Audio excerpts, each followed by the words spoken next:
Au nom du Père, et du Fils, et du Saint-Esprit. Amen. Bonjour ma famille, bonjour famille prophétique, bienvenue dans ce temps mis à part pour le Seigneur. Où que tu sois, je veux que tu prennes un instant maintenant pour te déconnecter de tout le bruit du monde, de toutes les préoccupations, de toutes les angoisses, et que tu entres avec moi dans ce sanctuaire spirituel que nous créons ensemble dans la prière.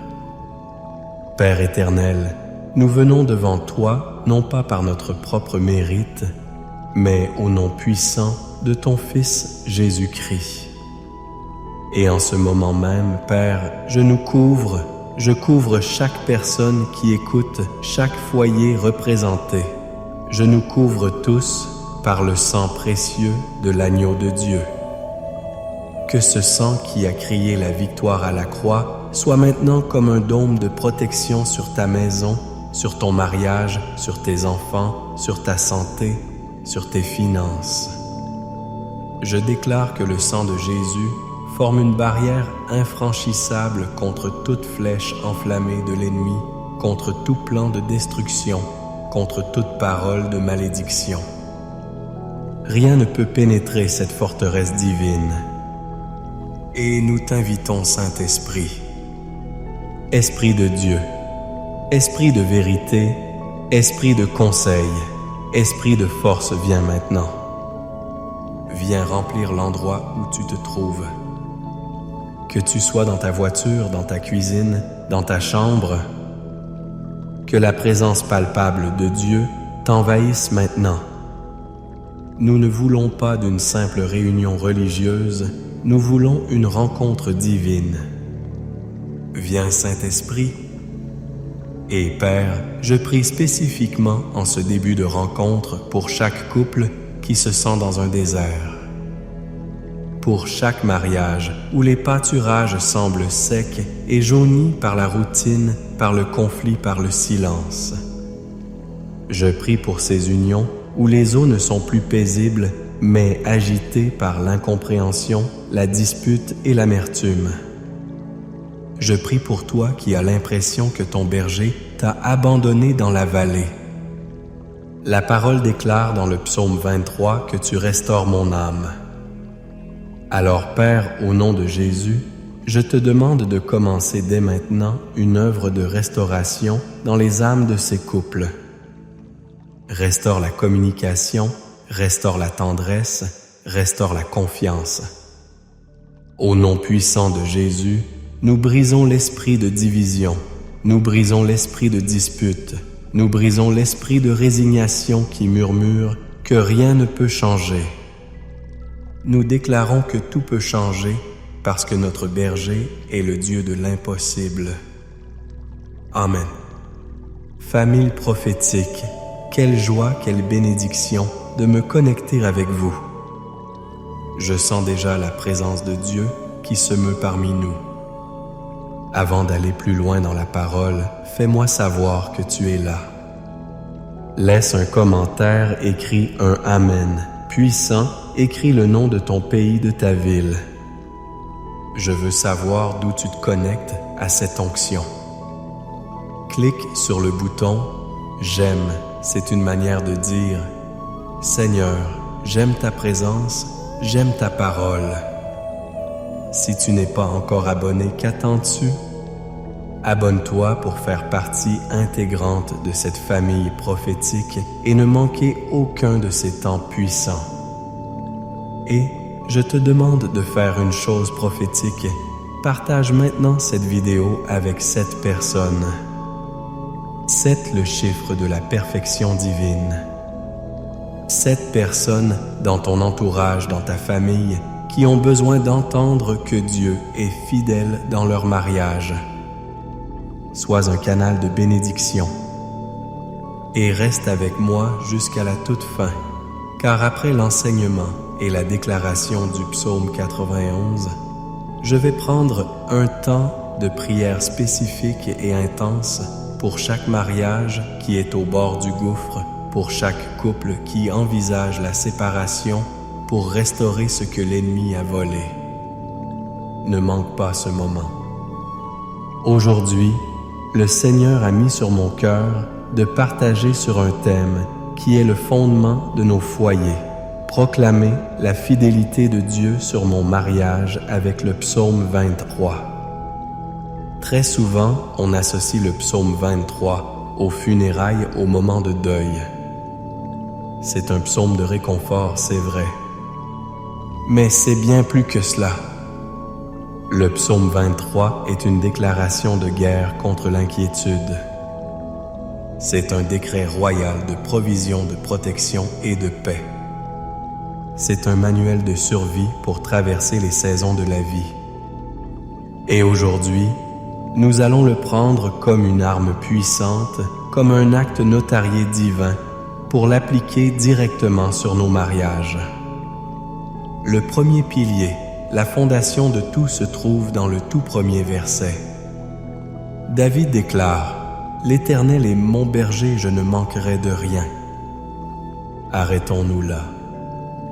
La question que je veux te poser aujourd'hui est celle-ci qui est le berger de ton mariage. Est-ce que ce sont tes émotions? Est-ce que ce sont tes finances? Est-ce que c'est l'opinion de ta belle famille? Est-ce que ce sont les standards de la société? Ou est-ce que l'Éternel est le berger de ton union? Tu vois quand David dit « Mon berger », dans le contexte du mariage, ce n'est pas seulement « mon berger à moi » et « ton berger à toi » comme deux individus qui cohabitent. Non, c'est une déclaration que le couple fait d'une seule voix. L'Éternel est notre berger. Cela change tout. Quand Dieu est le berger de ton mariage, la promesse qui suit est activée, nous ne manquerons de rien. Cela ne veut pas dire que vous aurez tout ce que vous désirez de manière capricieuse. Cela veut dire que vous ne manquerez de rien d'essentiel pour accomplir la volonté de Dieu pour votre couple. Vous ne manquerez pas de grâce pour vous pardonner. Vous ne manquerez pas de sagesse pour élever vos enfants.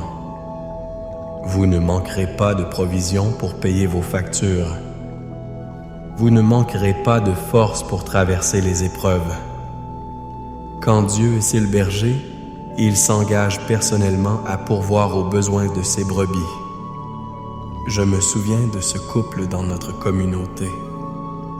Ils ont traversé une crise financière terrible. L'homme a perdu son travail et du jour au lendemain, l'angoisse s'est installée dans leur maison. La pression était si forte qu'ils ont commencé à se disputer pour tout et pour rien. Le manque d'argent révélait les fissures dans leur fondation. Un jour, ils sont venus me voir en larmes épuisées. Je leur ai simplement demandé « Qui est votre berger en ce moment? Est-ce que c'est le directeur de la banque ou c'est l'Éternel ?» Cette question les a secoués. Ensemble, nous avons prié et ils ont pris la décision consciente de recouronner Jésus comme le berger de leur foyer et de leurs finances. Ils ont arrêté de paniquer et ont commencé à proclamer « L'Éternel est notre berger, nous ne manquerons de rien ». Quelques semaines plus tard, une porte complètement inattendue s'est ouverte. L'homme a trouvé un travail meilleur que celui qu'il avait perdu. Dieu n'a pas seulement pourvu, il a pourvu au-delà de leurs attentes. Pourquoi? Parce qu'ils ont changé de berger. Ils ont remplacé le berger de l'inquiétude par le berger de la paix. Alors je te le demande à nouveau, qui est le berger de ton mariage? Fais de l'Éternel ton berger et tu verras sa provision se manifester. Le deuxième secret que le psaume 23 nous révèle pour notre mariage est la promesse de restauration et de paix. David continue. Il me fait reposer dans de verts pâturages. Il me dirige près des eaux paisibles. Il restaure mon âme. Dans un mariage, il y a des saisons. Il y a des saisons de vert pâturage où tout est facile, où la communication coule de source, où l'amour est vibrant et la joie est abondante. Mais il y a aussi des saisons de désert où l'herbe est sèche, où l'on se sent épuisé, déconnecté de son conjoint. La promesse ici est que ce n'est pas à toi de trouver les verts pâturages. C'est lui le berger qui t'y fait reposer. C'est une action de sa grâce. Parfois, nous sommes tellement occupés à courir dans tous les sens, à essayer de tout contrôler, que nous ne nous laissons pas conduire. Le berger te dit aujourd'hui, « Arrête-toi, laisse-moi te conduire vers un lieu de repos. » Et que dire des eaux paisibles? Le monde dans lequel nous vivons est rempli d'eaux tumultueuses, le stress du travail, les exigences des enfants, les mauvaises nouvelles constantes. Si nous ne faisons pas attention, ce tumulte extérieur envahit notre mariage et le transforme en un torrent de conflits. Les eaux paisibles, ce sont ces moments de calme, de connexion profonde, où deux cœurs peuvent s'abreuver l'un à l'autre et à la source de Dieu. C'est ce silence complice, ce regard qui comprend toute cette prière partagée avant de dormir. Mais regarde la promesse la plus puissante, il restaure mon âme. Peut-être que ton âme dans le contexte de ton mariage a été blessée. Blessée par des paroles dures, par une trahison, par des déceptions accumulées. Tu as l'impression que quelque chose s'est brisé en toi, que la joie a disparu. J'ai une bonne nouvelle pour toi, ton berger est un spécialiste de la restauration. Il est capable de prendre les morceaux brisés de ton cœur et de ton mariage et d'en faire quelque chose de plus beau et de plus solide qu'avant. Regarde David lui-même, l'auteur de ce psaume. Il a connu les eaux tumultueuses de son péché avec Bathsheba, un péché qui a presque détruit sa famille et son royaume. Mais il a aussi connu la restauration divine après une repentance sincère. Le même Dieu qui a restauré David veut restaurer ton âme et l'âme de ton mariage aujourd'hui. Cesse de regarder la blessure et commence à regarder le restaurateur.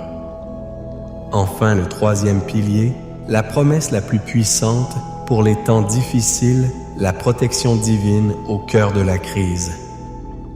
David dit, « Quand je marche dans la vallée de l'ombre de la mort, je ne crains aucun mal, car tu es avec moi, ta houlette et ton bâton me rassurent, Tata. » Remarque qu'il n'est pas dit « si je marche », mais « quand je marche ».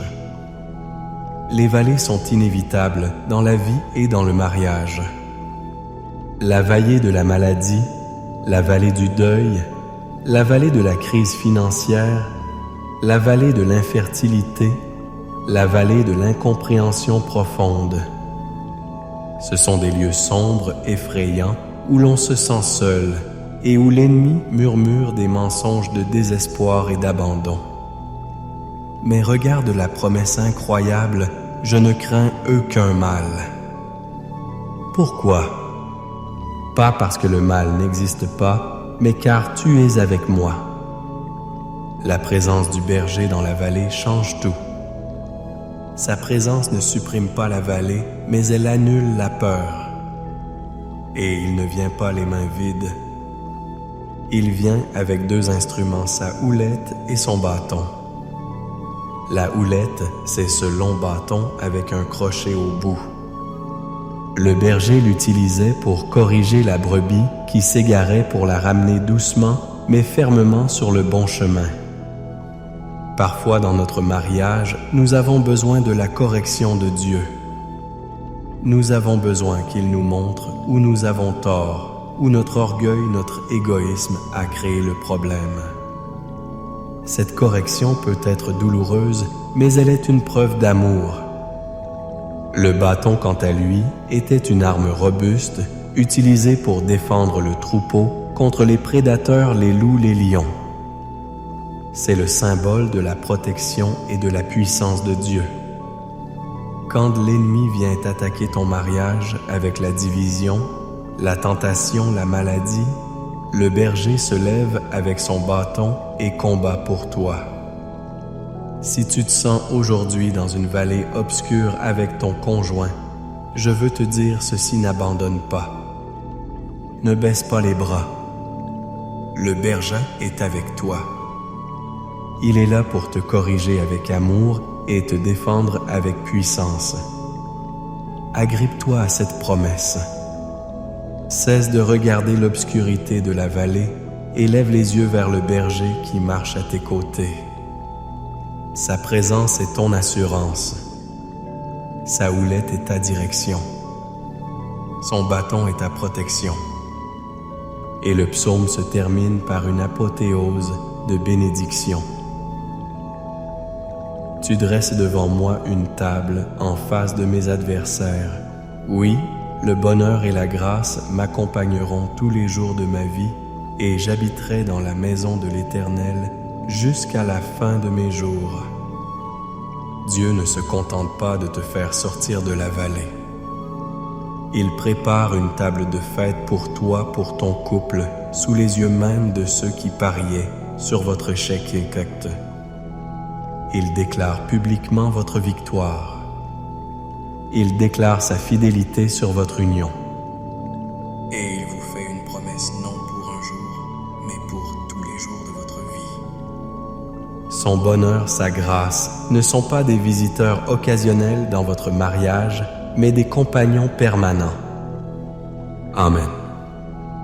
Avant de prier spécifiquement pour les mariages, je veux sceller cette parole par une déclaration de protection divine absolue sur ta vie.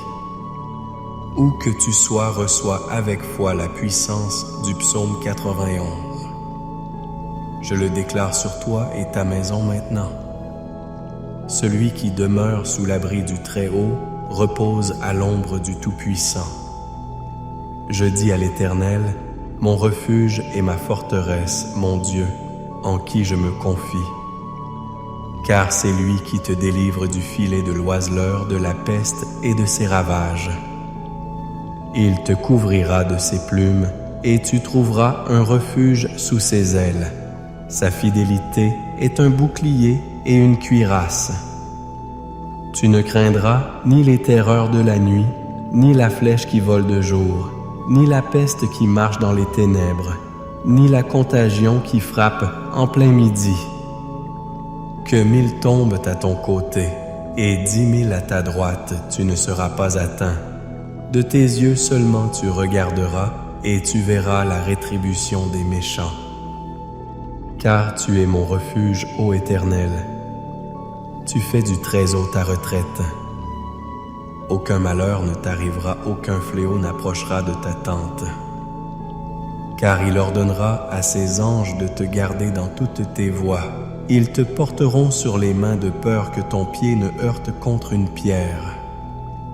Tu marcheras sur le lion et sur l'aspic, tu fouleras le lionceau et le dragon. Puisqu'il m'aime, je le délivrerai, je le protégerai puisqu'il connaît mon nom. Il m'invoquera et je lui répondrai. Je serai avec lui dans la détresse, je le délivrerai et je le glorifierai. Je le rassasierai de longs jours et je lui ferai voir mon salut. Amen et Amen. Maintenant, entrons dans ce temps de prière. Père céleste, au nom de Jésus, nous venons devant ton trône de grâce avec confiance. Merci pour ta parole qui est une lampe à nos pieds et une lumière sur notre sentier. Seigneur, nous te déclarons aujourd'hui berger de nos mariages. Pardonne-nous pour toutes les fois où nous avons laissé l'inquiétude, l'orgueil ou le monde diriger nos foyers.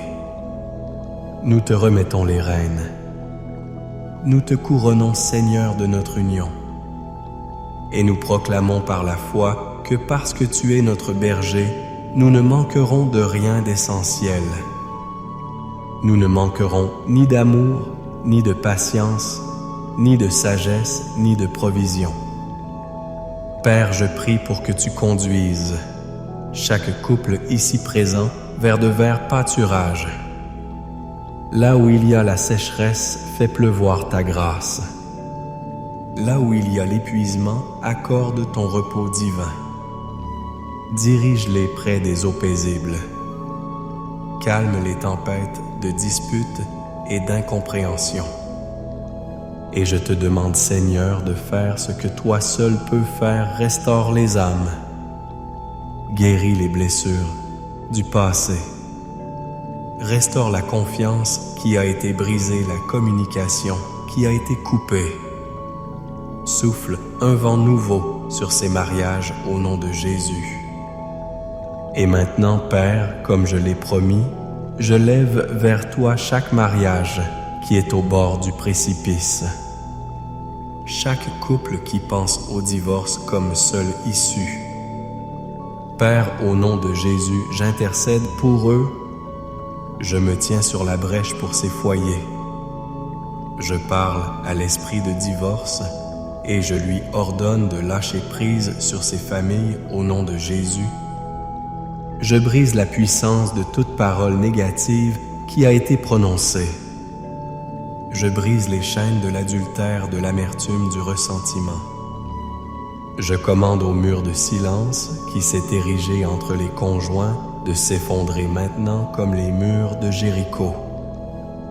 Père, là où il y a un silence de glace, que ton feu vienne le réchauffer.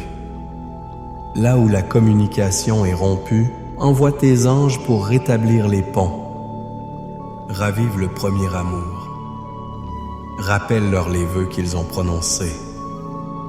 Fais un miracle, Seigneur. Fais ce que l'homme appelle impossible. Change les cœurs de pierre en cœurs de chair. Nous refusons de voir ces mariages sombrer. Nous proclamons la restauration, la réconciliation et la guérison au nom puissant de Jésus.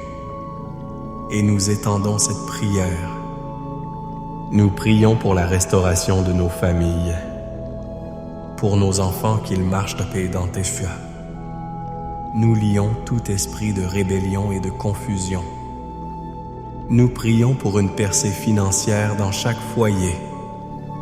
Père, tu es Jéhovah Jireh, notre pourvoyeur. Ouvre les écluses des cieux et déverse ta bénédiction. Là où il y a la dette, nous proclamons la liberté. Là où il y a le manque, nous proclamons l'abondance. Nous prions pour la guérison divine. Pour chaque corps affligé par la maladie, nous déclarons par les meurtrissures de Jésus, nous sommes guéris. Nous parlons à la maladie, au cancer, au diabète, à la douleur chronique, et nous leur ordonnons de quitter ces corps qui sont le temple du Saint-Esprit. Père, nous te remercions, car nous savons que tu nous as entendus. Nous scellons ces prières dans le sang de Jésus et nous déclarons la victoire. La victoire dans nos mariages, la victoire dans nos familles, la victoire dans nos finances, la victoire sur la maladie, la victoire dans notre marche spirituelle. Nous recevons tout par la foi. Et maintenant reçois cette bénédiction finale sur ta vie et sur ta maison. Que l'Éternel te bénisse et qu'il te garde. Que l'Éternel fasse luire sa face sur toi et qu'il t'accorde sa grâce. Que l'Éternel tourne sa face vers toi et qu'il te donne la paix. La paix dans ton cœur, la paix dans ton foyer, la paix dans ton mariage. Au nom du Père, du Fils et du Saint-Esprit. Amen. Allez dans sa paix et sa victoire.